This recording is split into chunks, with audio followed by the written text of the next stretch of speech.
بسم الله الرحمن الرحيم رب العالمين وبه نستعين على أمور الدنيا والدين والصلاة والسلام على أشرف الأنبياء والمرسلين وعلى آله وصحبه أجمعين أما بعد. Alhamdulillah, ikhwas sekalian, malam ini kita mulai kembali bacaan kitab Matnul Ghayati wa Taqrib. Sebahagian juga menyebutnya Matan Abu Suja' yang ditulis oleh Al-Qadi Abu Suja' Ahmad bin Al-Husain bin Ahmad Al-Asfahani atau Al-Asfihani atau Al-Asbahani. Al-Asfahan itu di daerah mana itu tempatnya? Dekat Teheran ya, Iran, bahagian selatan Teheran. Alhamdulillah, asbab dari juhud al-ikhwah sehingga bisa terlaksana kegiatan kita hari ini. Sebelum kita masuk, ada pertanyaan. Boleh nggak kita beribadah itu sesuai dengan perasaan? Boleh nggak? Perasaan kita gunakan. Wallahu a'lam. Ya, boleh satu saat ketika Nabi SAW sedang solat, lalu ada anak kecil sedang menangis. Beliau perlambat solatnya atau percepat? Perlambat atau percepat? Itu karena perasaan. Ya. Ketika Nabi SAW sedang rukuk, sedang sujud, lalu cucu beliau naik ke punggung, enggak diangkat-angkat sampai turun anak itu, perasaan. Jadi tadi sengaja kita keraskan basmalah, baca Fatihah dengan ayat, karena memang begitu mazhab Syafi'i, dan perasaan enggak enak kalau kita baca kitab ini enggak kita amalkan. Ya. Baik. Alhamdulillah, kita coba membaca. Kita satu orang ikhwah kita harapkan untuk membaca. Nanti setelah baca beberapa kalimat kita komentari dengan syarahan-syarahan kitab yang kita baca. Siapa ikhwah yang tabarruk membaca? Fadhal.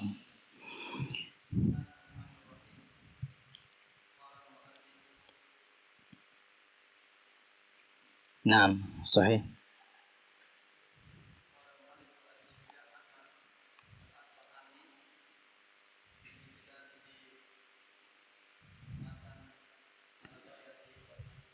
Nah,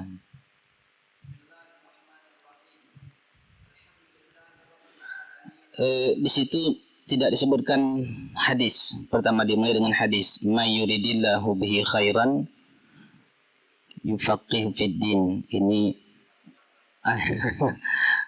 itu kelemahan iPhone-nya.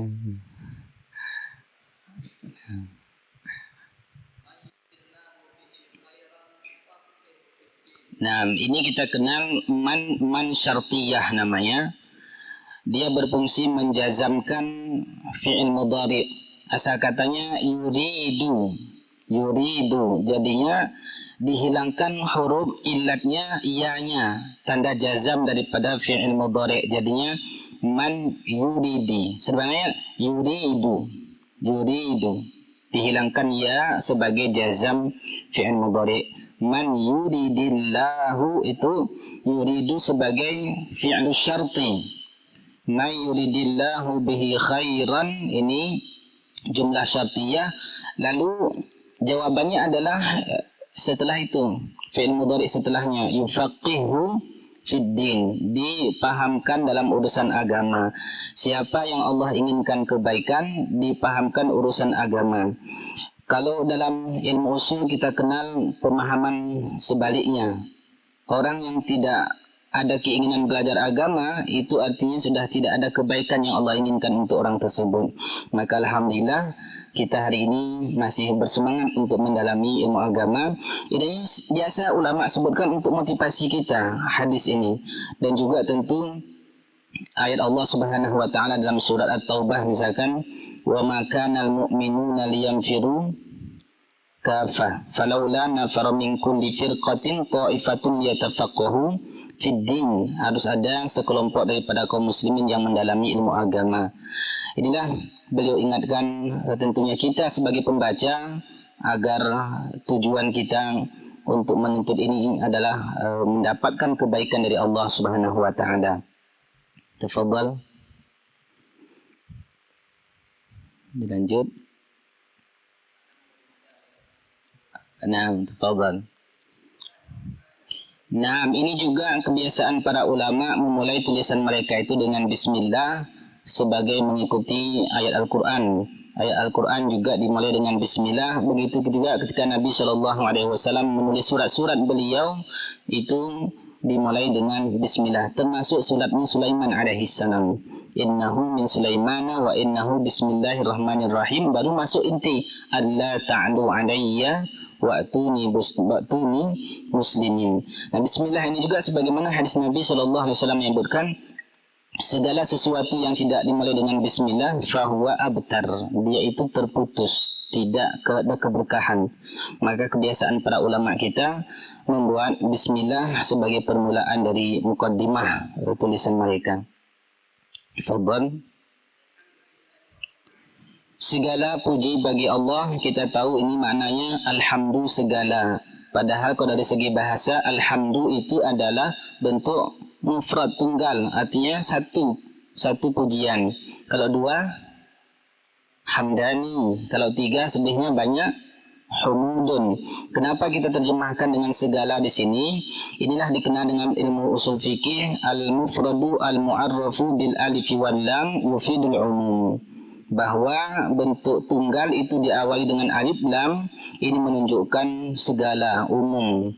Segala puji hanya milik Allah Subhanahu wa taala, dan juga ini menjadi pengingat bagi penulis dan pembaca bahwa ketika kita memiliki karya seperti ini, yang pertama sekali berhak kita puji adalah Allah.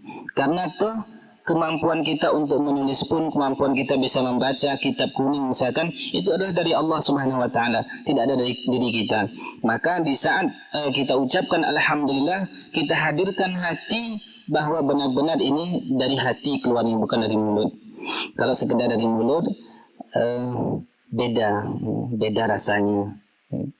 Minal qalbi ilal qalbi. Kalau keluarnya itu dari hati, maka ia akan masuk ke dalam hati. Itu juga sebagaimana Allah sebut dalam surat Al-Insan, ketika seseorang yang bersedekah, innama nut'imukum liwajhillah la nuridu minkum jazaan wala syukura. Sesungguhnya kami beri kalian itu makanan sebelumnya sebelumnya apa itu? Ya, ada yatiman wa asiran. Sebelumnya ayo hafal Quran. Al-hubbihi miskinan wa yatiman wa asiran. Sebelumnya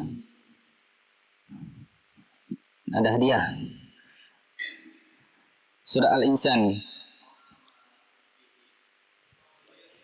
Wa yut'imuna at'ama ala hubbihi miskinan wa yatiman wa asiran.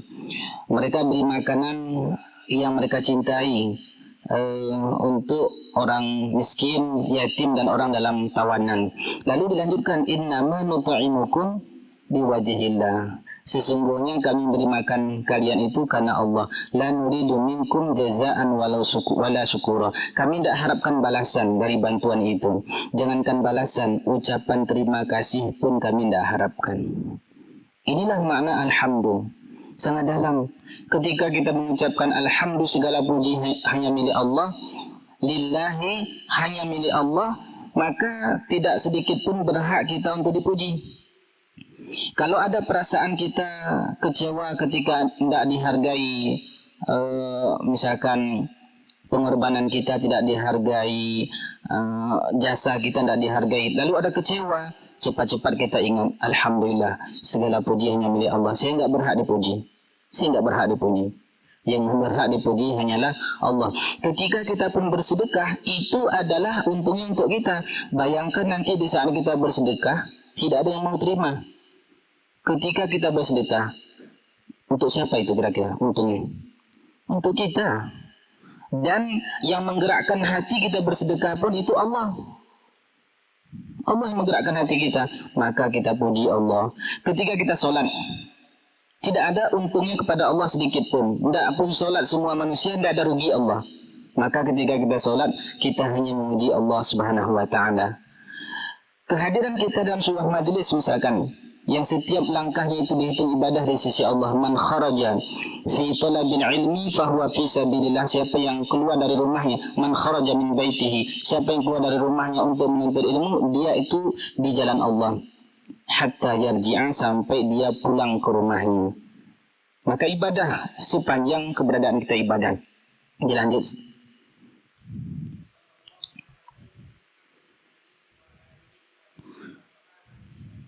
Nah, dan selawat kepada penghulu kita Sayyidina Muhammadin, penghulu kita Muhammad, seorang nabi dan keluarganya yang suci dan sahabatnya semuanya. Lanjut.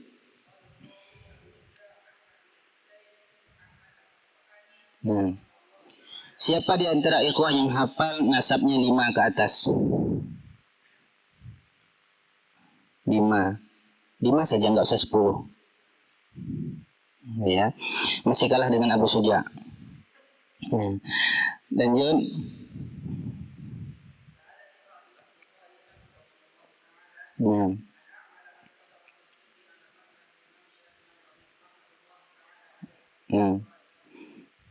Taib. Ini permintaan ternyata asal muasal atau latar belakang kitab ini adalah permintaan teman-teman beliau agar dibuatkan ringkasan dalam fikih mazhab Syafi'i. Sebagaimana kita hari ini, permintaan sebagian ikhwah agar kita baca kitab ini. Ternyata Abu Suja' juga asal muasal daripada kitabnya adalah permintaan sahabat beliau. Sa'alani ba'dul asdiqa, telah meminta kepadaku oleh sebahagian sahabat-sahabat, semoga Allah menjaga mereka semua, an a'mala mukhtasaran, agar aku membuat ringkasan. Kenapa dibuat ringkasan? Ini kalau kita baca dari awal lahir ringkasan, ini disebabkan oleh malasnya sudah orang baca kitab yang lebar-lebar. Ya. Baca kitab yang mutawwal, yang panjang-panjang itu orang malas. Ini misalnya kitab Bidayatul Mujtahid 4 jilid, satu jilidnya begini.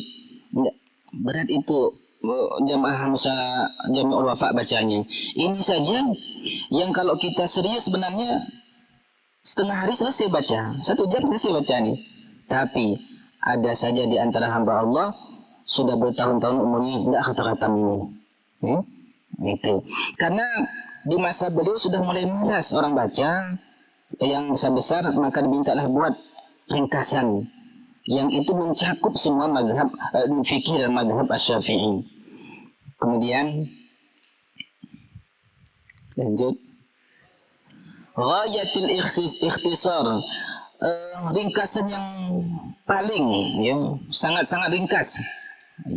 Kemudian dan akhir daripada begitu juga ringkasan. Tidak ada lagi kira-kira kalau kita cari ada orang buat ringkasan mazhab Syafi'i, tidak bisa mengalahkan lagi mata Nabi Suja', gitulah kira-kira. Bisa enggak buat? Nah, ini contoh ringkasan. Ini kita mulai jalan-jalan. Contoh ringkasan. Itu tadi berapa baris tadi itu? Ini contoh saja.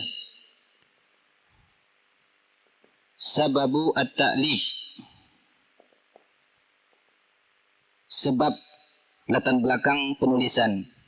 Pertama tadi Thalabul al-asdiqa.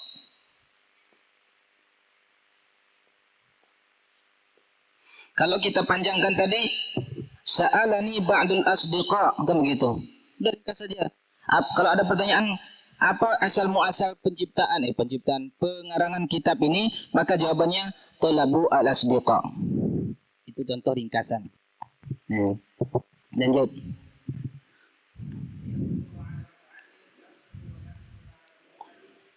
Ini tujuan.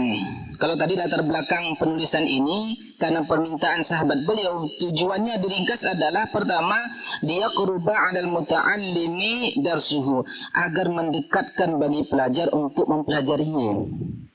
Kalau ringkas kan enak. Ya. Yang kedua, tujuannya seharusnya wayashula itu karena dia atop kepada liyaqruba. Diganti barisnya wayashulu lam harusnya ya. Ada yang lu, ada berapa lu? Yang ada tulisannya lu, yakinlah, hakul yakin, sesungguhnya itu adalah kekeliruan. Ya.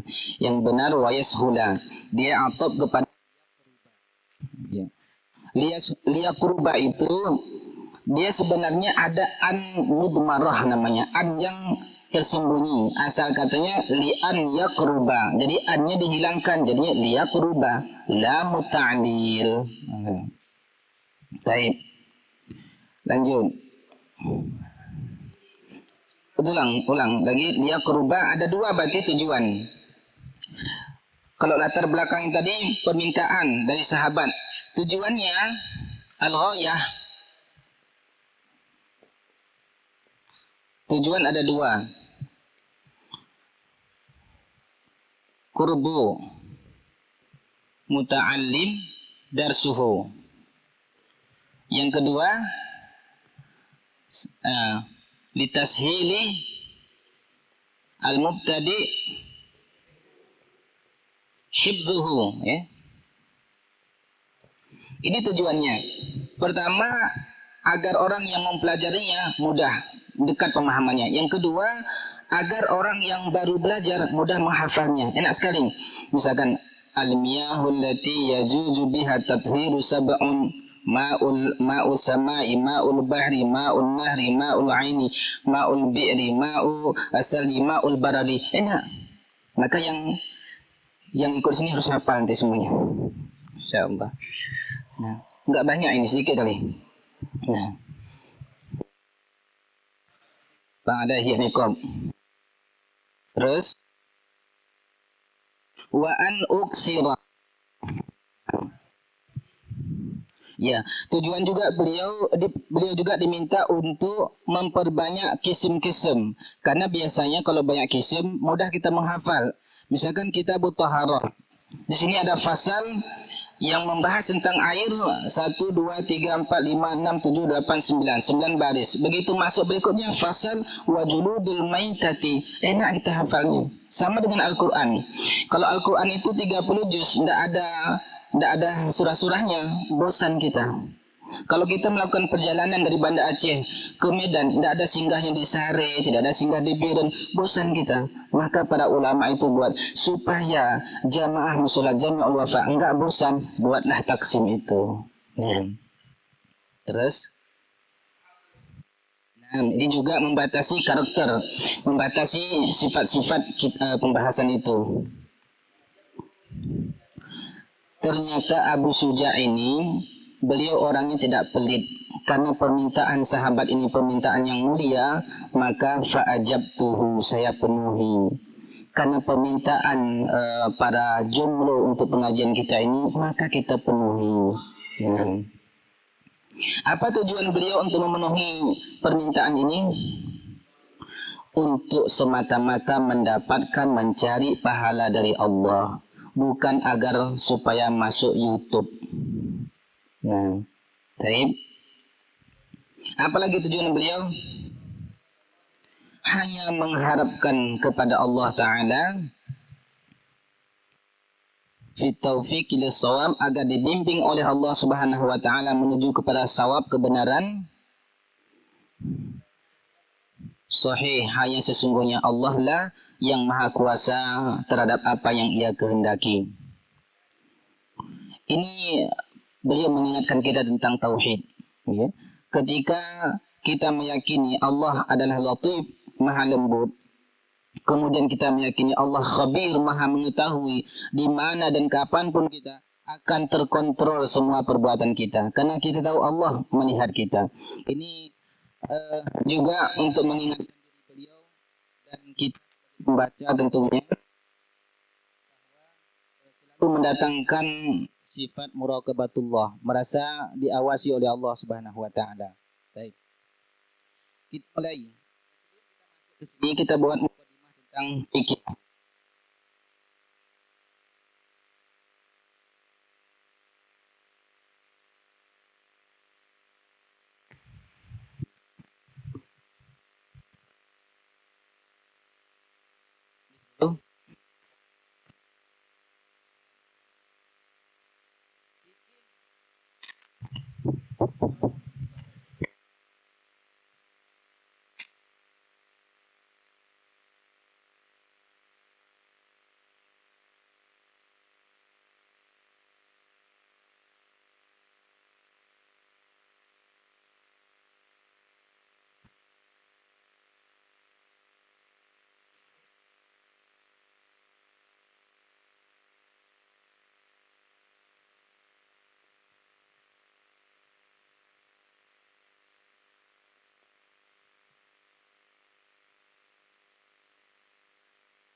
Kalau Ibnu Hajar itu tulisan beliau saking cepatnya beliau sendiri susah baca.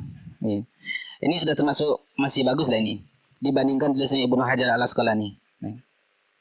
Fikih secara bahasa itu artinya pemahaman. Ketika kita mengatakan faqihtu kalamaka, ai fahimtu kalamaka, aku mengerti ucapanmu. Makanya doa daripada Nabiullah Musa alaihissalam, Rabbi syrah li sadri wa yassir li amri wahlul 'uqdatan min lisani. Itu faqih artinya agar mereka mengetahui, mengerti tentang ucapanku.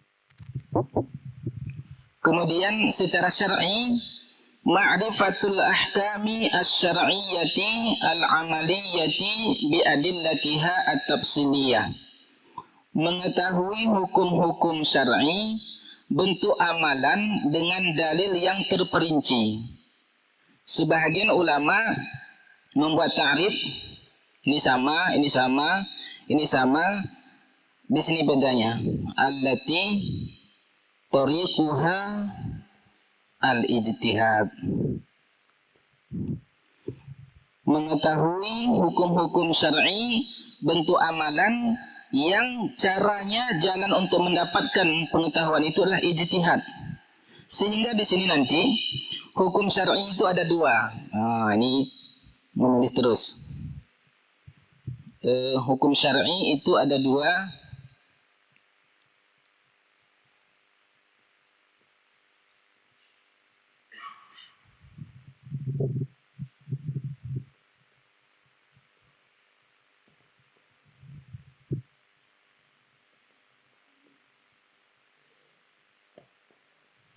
Ya.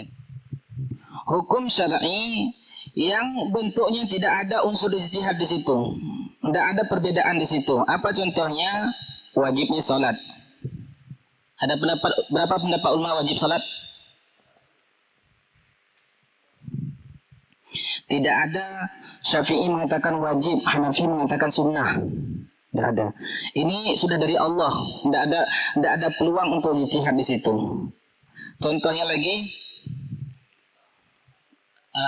misalkan tahrimu uququl walidain, haramnya durhaka kepada kedua orang tua.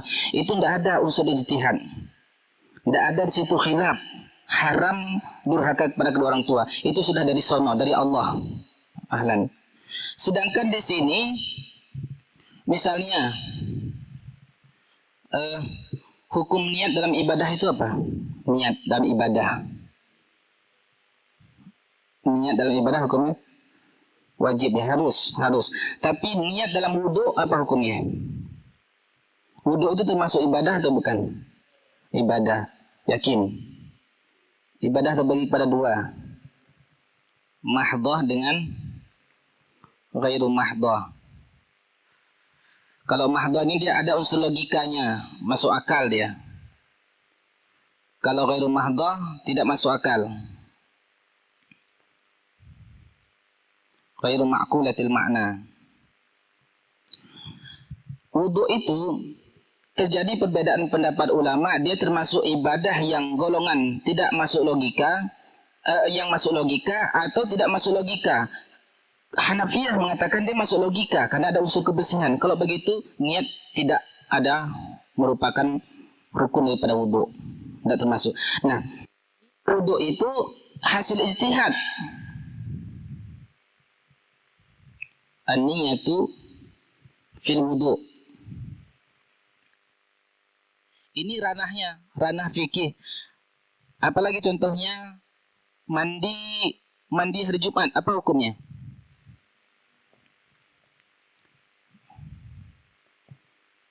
Ghusl yaumil Jum'ah. Beda pendapat ulama. Di sini ranahnya ijtihad. Tidak ada langsung dari ayat atau hadis secara khusus mengatakan hal tersebut. Ranahnya ijtihad. Mengusap kepala ketika wudhu, apa hukumnya? Di sini wajib mashu ra'si. Fil wudhu itu wajib. Tidak ada khilaf itu. Di mana khilafnya? Berapa batasan minimal? Di sini masuk ruang ijtihad. Inilah yang dibahas dalam masalah fikih. Adapun yang qat'i itu tidak ada urusan, itu sudah selesai urusannya. Di sini pembahasan kita. Ketika kita bicara tentang fikih, di ranah-ranah yang di situ ada ijtihad, di situ pembahasan kita. Kalau di sini tidak ada. Tidak ada urusan kita ini. Itu sudah selesai.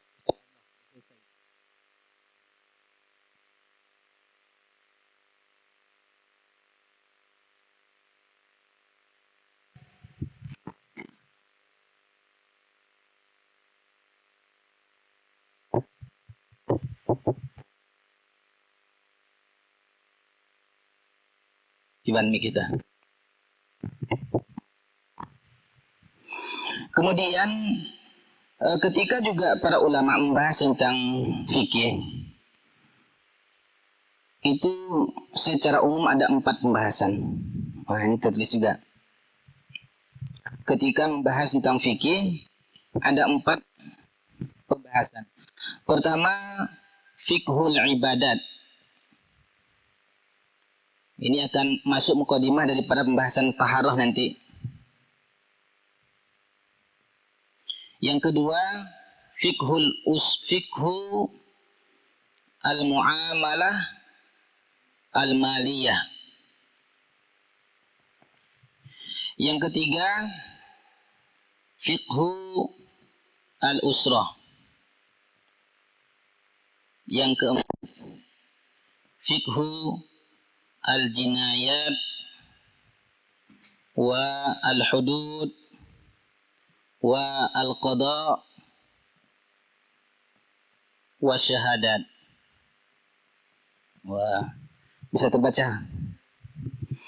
Nah, ini masuk nanti di sini. Ya. Jihad termasuk nanti di ibadah. Secara umum ini cakupan dari pembahasan fikih, termasuk di fikih kita ini. Kalau kita detailkan, lari dari salah satu 4 ini. Fikih ibadah, fikih harta, fikih keluarga, dan permasalahan masalah qadhi, masalah hukum yang berkaitan dengan mahkamah nanti. Fikih ibadah yang pokok itu ada 4. Apa saja? Lari lagi ke sini. Fikih yang pokok ada 4. Apa itu? As-shalah. Apa lagi? As-shaum. Lagi? Az-zakah. Lalu al-hajj. Ini pokok. Adapun nanti nazar, jihad dan seterusnya itu bahagian pecahannya. Nah, karena haji juga masuk bagian jihad. Ini pokok ibadah, as-shalah, as-shaum, az-zakah, al-hajj. Bisa kita lihat di daftar isi kitab kita. Ini fikul ibadat yang dibahas. Ya. Kemudian setelah beribadah, maka manusia itu butuh interaksi sesama kita, butuh perguliran uang. Dibahaslah oleh ulama fikih dengan fikih muamalah harta, jual beli, nanti gadai menggadai, ada apalagi masalah riba dan seterusnya. Di sini ketika sudah banyak uang, maka perlu istri, para ulama bahaslah fikih usrah, menikah, cerai, talak, ila, zihar di sini. Kemudian dalam perjalanan waktu pernikahan ada yang bagus, ada yang tidak bagus, ada yang cekcok, seterusnya larilah ke mahkamah. Mahkamah butuh saksi, adalah di sini pembahasan saksi, begitu seterusnya. Nah ini urutan cakupan fikih secara umum. Kenapa? Kalau pertanyaannya, kenapa para ulama selalu mendahulukan bukan sebelumnya? Sebahagian ulama menulis khusus kitab fikih ibadah ada khusus. Ditiadakan yang 3 sebelumnya. Ada ulama mengkhususkan satu kitab membahas masalah harta saja. Ada juga. Ada yang mengkhususkan masalah keluarga saja. Ada juga yang khusus ini. Tetapi secara umum ini cakupan 4 tersebut. Fikih ibadah, fikih muamalah maliyah, fikih usrah keluarga, dan fikih jinayat wal hudud wal qada wal syahadat. Kenapa para ulama mendahulukan urutan ibadah? Karena ini adalah urusan seorang hamba dengan Allah Subhanahu wa ta'ala. Ketika sudah bagus hubungan kita dengan Allah, maka akan berimbas hubungan dengan manusia. Di sini para ulama mendahulukan fikih ibadah. Nah, ibadah yang pertama itu adalah solat. Solat ini ada syarat, ada rukun. Kalau ini kita ikuti ukuran mazhab Syafi'i ya. Solat itu ada syarat, ada rukun, ada ab'ad. Ini mungkin istilahnya jarang dapat ya. Yang ada cuma dalam mazhab Syafi'i ini. Dan ada hayat.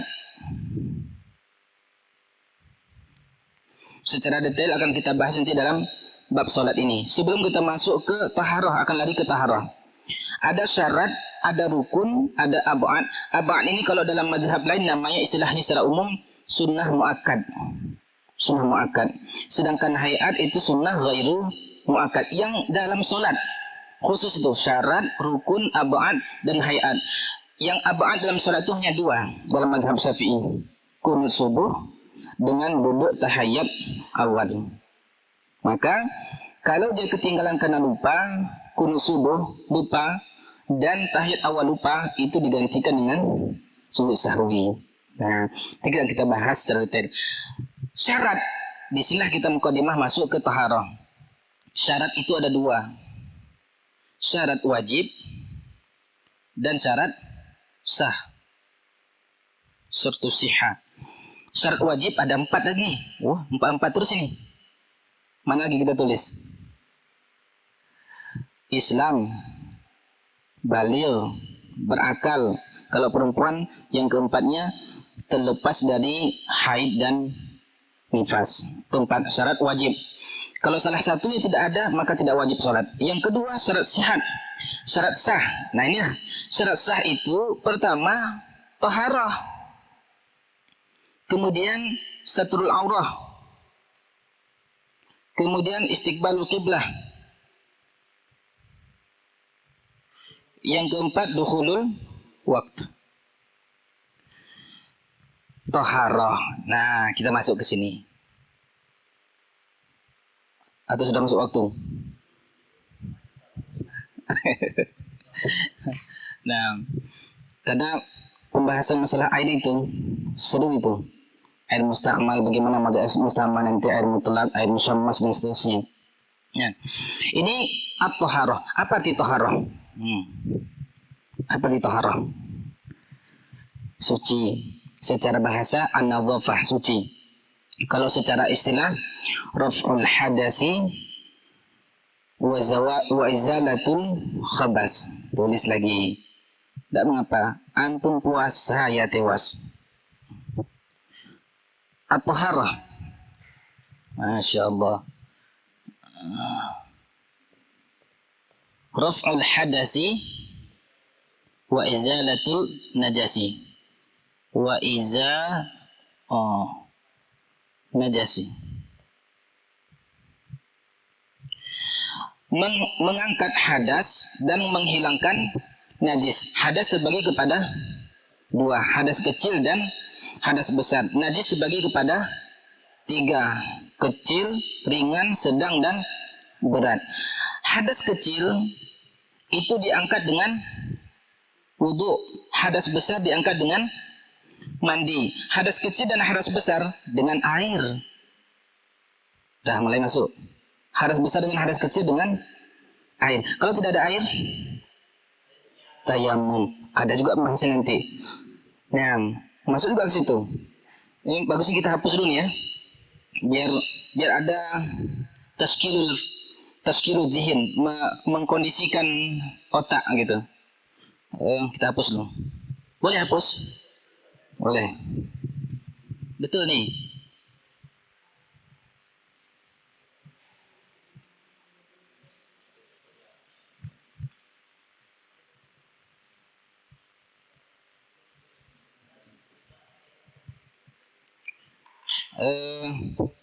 Hadas, raf'ul hadas. Al-hadasu yanqasimu ila qismain. Al-asghar, hadas kecil, dan al-akbar, hadas besar. Hadas kecil ini diangkat dengan wudu, dan hadas besar diangkat dengan mandi, al-ghuslu. Apa bedanya al-ghuslu dengan al-ghaslu? Wallahu alam. Nah, kalau dia baris dhammah mandi, kalau baris atas membasuh. Fasilu wujuhakum, al-ghaslu. Beda ini saja nih. Nah, apa bedanya al-wudu dengan al-wadu?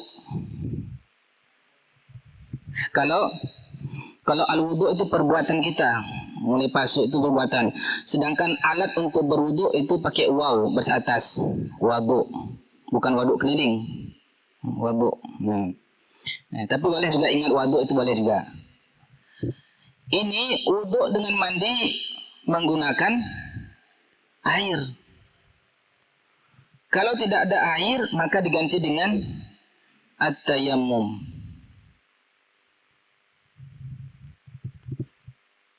Baik. Ada berapa air yang boleh digunakan untuk wudu? Kita masuk ke kitab. Nah, silakan. Baik. Pertanyaan lagi. Kenapa taharah didahulukan? Karena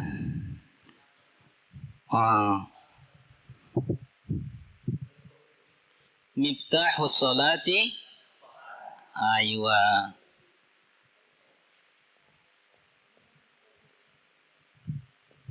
Miftahus salati at-tahur. Kunci salat itu adalah bersuci, taharah.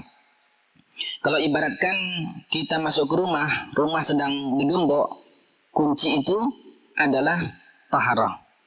Kita seakan-akan sekarang sedang terkunci, nggak boleh masuk salat.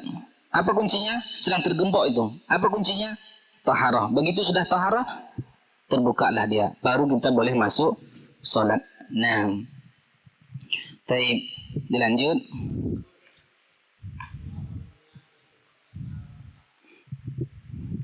Al-miyahu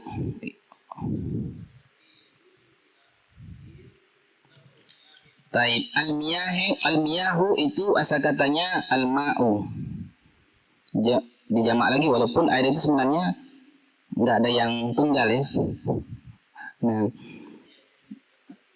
iya, dia dilarikan kepada tathhir. Ya juzu tathhir.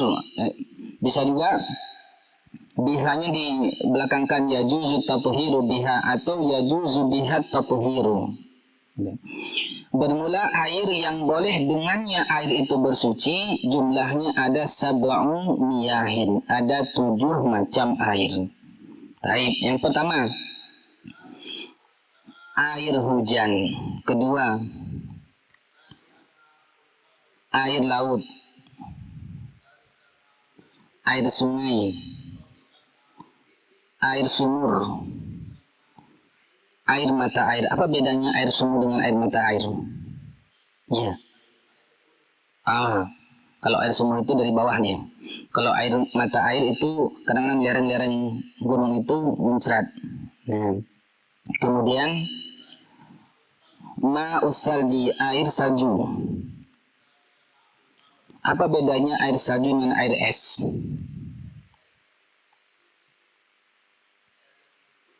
Persamaannya sama-sama dingin. Nah, kalau air salju dari atasnya cair sampai ke bawah beku. Kalau air es dari atasnya beku sampai ke bawah mencair. Nah, ini 7 air. Dia diringkas dengan untuk mudah kita hafal. Diringkas. Ma naba'a minal ardi au nazala minas sama'i. Apa yang tumbuh dari bumi, minal ardi yang mana nih? Apa yang tumbuh dari bumi dan apa yang turun dari langit. Wa huwa ala asli khalqatihi, dan masih sesuai dengan dasar ciptaannya. Asli khalqatihi. Yang tumbuh dari langit, yang turun dari langit, berapa saja ini airnya? Ma'us sama, ma'us salji, ma'ul barad. Kalau yang tumbuh dari tanah, ma'ul bahar, ma'ul nahar, ma'ul bi'ri, ma'ul aini. 3 dari atas, 4 dari bawah. Jika masih tetap dalam dasar ciptaannya, itulah disebut dengan air mutlaq. Yang kita lanjutkan insyaallah pembahasan di alinea keduanya. Silakan. Ada pertanyaan sebelum kita lanjut? Fadhal. Assalamualaikum warahmatullahi wabarakatuh.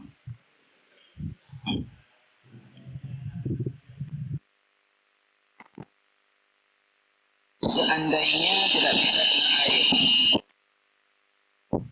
Ya, tadi sudah kita bahas ini. Ya, mengangkat hadas kecil dengan wudhu, mengangkat hadas besar dengan mandi. Wudhu dan mandi menggunakan air. Oh, ternyata tidak dapat menggunakan air karena tidak ada air, atau ada air tapi tidak bisa digunakan. Masuk dengan orang tidak ada air. Diganti dengan tayamum. Tayamum dengan tanah yang suci, turab, sa'id. Tidak ada air, tidak ada tanah juga, maka yang menggantikan posisi tanah, debu apa saja yang ada. Nah, lanjut. Ya.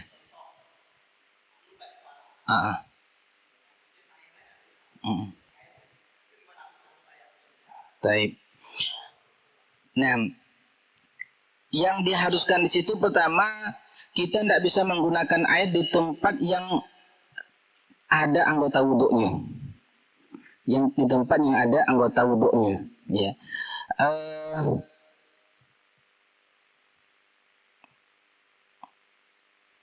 Kalau dari kepala ya, malah kepala anggota wuduk. Anggota wuduk secara umum. Nah. Oke. Yang lain bisa. Tetap yang masih bisa digunakan untuk anggota wudhu tetap digunakan wudhu. Yang tidak boleh itulah yang kita gunakan tayamum.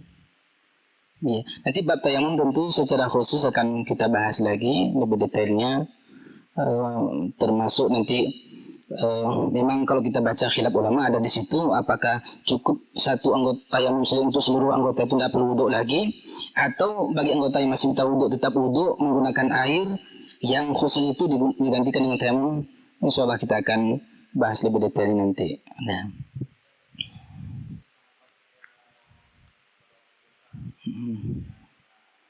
bagi fatwa, nah, betul, iya,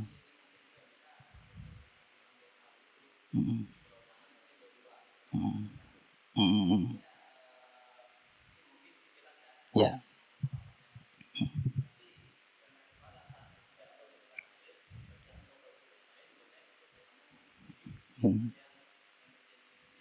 Nah, kalau kisah sahabat itu dia mandi wajib, bukan wudhu. Kalau mandi wajib kan seluruh anggota tubuh harus kena. Nah, dan saat itu karena dingin walaupun tidak dimandikan kepala semua, memang nggak sanggup. Jadi beda kasus. Sedangkan pertanyaan tadi tentang wudhu, satu di antara anggota wudhu itu yang tidak boleh kena air. Nah,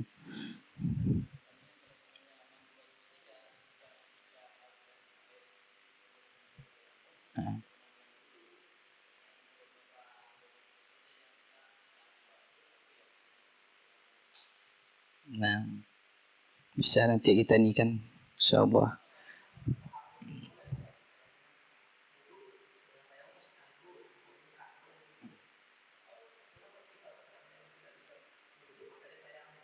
Nanti tayamum itu sendiri terjadi perbedaan apakah dia sebagai darurat atau pengganti wudhu.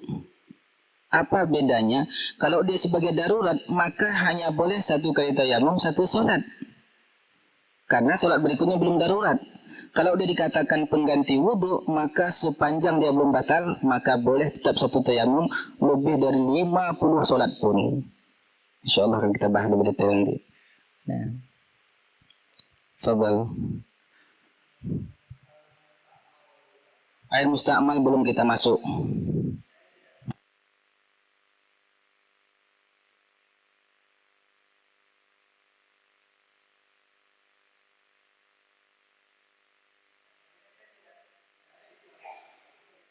Betul. Karena belum kita bahas, maka akan kita bahas sebentar lagi, insyaallah. Silakan baca. Sumal miyahu. Siapa yang baca? Ini yang kita masuk sekarang, ya.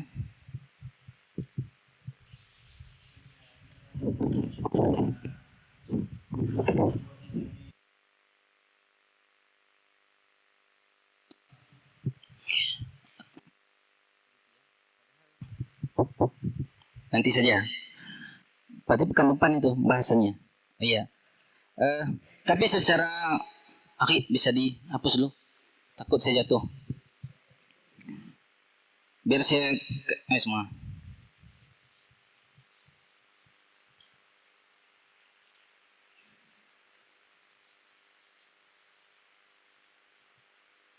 Oke, kasih ya. Ini untuk memudahkan ringkasan dari situ. Taqsimul miyah. Taqsimu al-miyah, pembahagian air. Ada 3 lah. Kita buat at-tahur, kemudian at-tahir, kemudian an-najis. Atau kita buat model gini aja ya, lebih enak. Gini aja. Model bagaimana enaknya? Dihafal. Wah.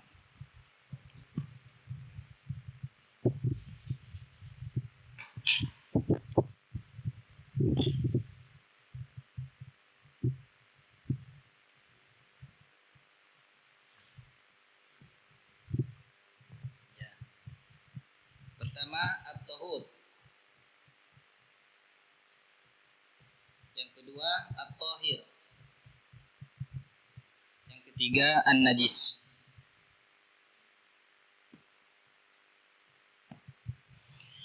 At-tahur artinya tahirun fi nafsihi ghairu wa mutahhirun fi ghairihi. Suci pada dirinya sendiri dan boleh digunakan untuk alat bersuci. Suci pada dirinya sendiri dan boleh digunakan untuk alat bersuci. Bersuci tadi mengangkat hadas atau menghilangkan najis. Mengangkat hadas atau menghilangkan najis. Air yang tahur ini suci lagi menyucikan. Dia ada 2. Pertama, ghairu makruh menggunakannya.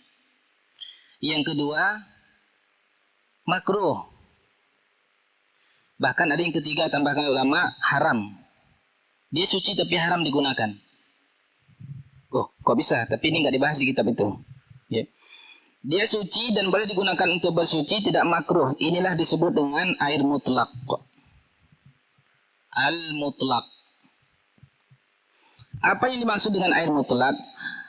air yang ketika kita katakan air, maka tidak ada ikatan yang lain. Misal, ini air apa ini? Air pulan ya. Nah, kalau saya tuangkan di gelas, boleh nggak dikatakan air saja? Boleh. Ini air juga.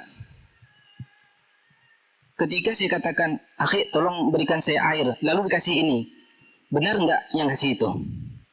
Enggak, karena saya minta air yang tidak terikat. Kalau sudah ada terikat dengan sebuah nama yang tidak terpisahkan, itu nggak lagi mutlak namanya. Kalau ini kita tuangkan di gelas, air apa namanya? Air gelas. Air. Tapi kalau saya ambil tebu, saya tuangkan ke gelas, air apa namanya? Tebu dengan air itu nggak bisa terpisah, itu nggak lagi mutlak. Jadi kalau bahasa singkatnya begini, air mutlak itu adalah apa bahasa singkatnya? Gimana tuh? Air murni ya. Nah, ini yang pertama tadi, air tahur, suci pada dirinya air itu dan boleh digunakan untuk bersuci, dan dia tidak makruh, disebut dengan air mutlak. Air yang tidak terikat dengan sebuah nama. Kalau kita ambil air di laut itu, kita masukkan dalam gelas. Air apa namanya? Air. Nggak tahu orang air laut itu. Kata-kata laut itu hanya sebagai idhofah taudih, sebagai sandaran menjelaskan saja, bukan ketika dikatakan oh ini air laut, ini nggak bisa dibedakan. Orang air laut itu bukan sama dengan air sungai. Sungai itu hanya sebagai penjelasan saja. Tapi kalau kita letakkan air sungai dengan air laut dalam sebuah gelas, orang nggak bisa bedakan ini air laut atau air sungai. Enggak, itu namanya penyandaran yang tidak lazim, tidak harus. Itu disebut dengan air mutlak. Ada kedua, air yang suci pada dirinya sendiri tapi makruh. Air al-musammas, air yang dipanaskan di matahari. Tapi syaratnya wadahnya itu wadah yang terbuat dari seperti aluminium. Ya. Adapun kalau wadahnya kayu, wadahnya yang tanah itu enggak. Kenapa demikian? Karena ada hadisnya mengatakan innahu yuridul baros, karena air yang dipanaskan oleh matahari itu mendatangkan penyakit supak. Walaupun hadisnya disebutkan oleh Al-Imam Asy-Syafi'i sendiri dhaifnya lemah, sanadnya lemah, dhaif. Sehingga Al-Imam An-Nawawi mengatakan tidak makruh sama sekali. Itu akan ada juga nanti lengkap insyaallah. Kemudian yang ketiga, airnya suci dan juga bisa digunakan untuk bersuci, tapi haram digunakan. Apa itu? Air surian. Air surian itu hak orang. Nah, ada air yang ketiga namanya, air yang kedua namanya air tohir. Suci dia pada dirinya sendiri, tapi tidak boleh kita gunakan untuk mengangkat hadas dan menghilangkan najis. Contohnya air tebu. Suci nggak air tebu? Boleh diminum? Boleh pakai wudhu? Nah, ini tohir pada dirinya tapi tidak bisa dari. Dalam kitab itu disebutkan, contohnya adalah air musta'mal, air yang telah terpakai. Saya berwudhu, kemudian sisa wudhu saya masuk ke dalam bejana, najis atau suci air itu? Kenapa tidak boleh bersuci? Dalam istilah ulama Syafi'i, air itu telah terpakai, tapi ada syaratnya. Telah terpakai dalam taharah wajibah. Ini taharah wajibah. Sudah pernah terpakai, dia dari satu suci yang wajib. Contoh,